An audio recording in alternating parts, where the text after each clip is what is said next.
Some of the keys behind animation, because I do a lot of animation work. It starts out with an infographic.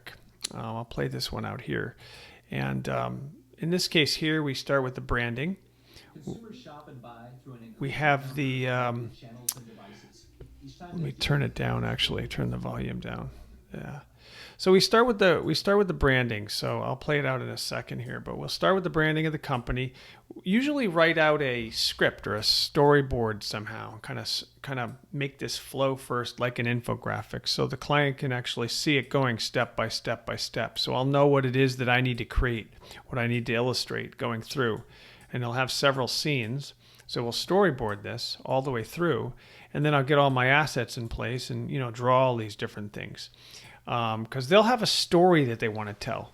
Like this one here where they have the bullets in line. They'll send me the text, and then I'll mock up some stick figures in this case, because it's kind of like a moving infographic, if you will. And so we'll just sort of animate all these into position.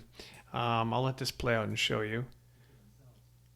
Yeah, so we'll actually, yeah, again, animate this out where we have the cash showing on the top, and there's a voiceover. I hire a professional voiceover script that we overlay on top of this, and again, we close up with their branding so people have a good call to action. So that's one example. Let me see if I can get another one here. Yeah, this one here was for Red Hat, and this is about the customer journey. And sometimes now when we have the links, there'll be ads that play. But all right, yeah. So the customer journey, how innovation makes banking an integrated part of everyday life. There's actually a professional voiceover script, and again, I'll animate into position all of these different pieces and parts that come from infographics.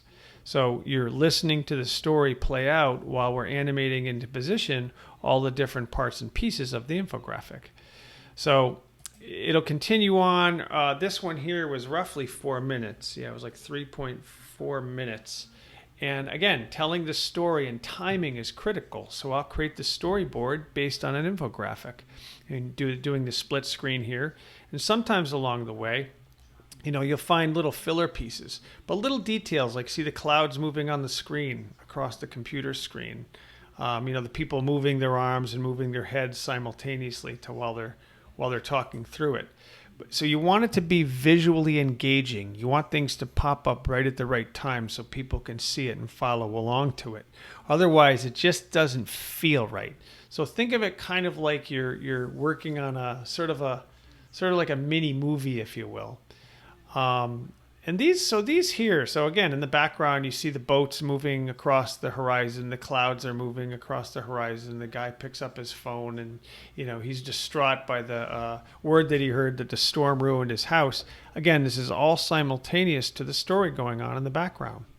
And so as you go through it, again, make sure you have a good call to action at the end too. That's really important. So if people know where to follow up, a good URL to follow up with. That my weapons of choice or my tools of choice. I tend to use all the Adobe products. I use Illustrator, I use Photoshop and After Effects, sometimes Final Cut Pro, but mostly After Effects when I work on the animations. So those are some of the keys behind a simple animation project.